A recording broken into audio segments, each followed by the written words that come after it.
So, message yang paling besar yang saya nak bawa kepada orang adalah jangan takut kalau anda seorang mental health patient. What's the message yang you nak sampaikan kepada dunia tentang future for support?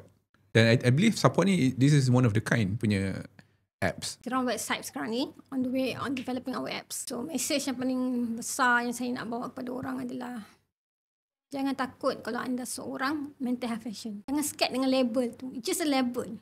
Diagnosis tu just a label. Dia tak define you as a human being. Whether bipolar ke schizophrenia ke anxiety ke apa sahaja yang you dapat diagnose tu tak define you as a human being.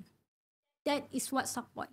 That's why kita orang guna platform kita orang ni, kita guna experience orang yang pernah gone through mental health untuk bantu orang lain. Journey kita ni sangat berharga, sangat valuable.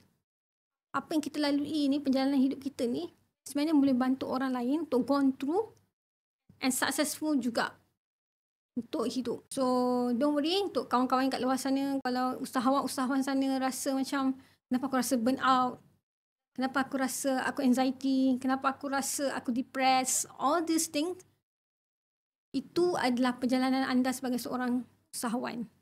Dan benda tu sebenarnya boleh bantu juga orang lain yang baru nak gone through the same situation.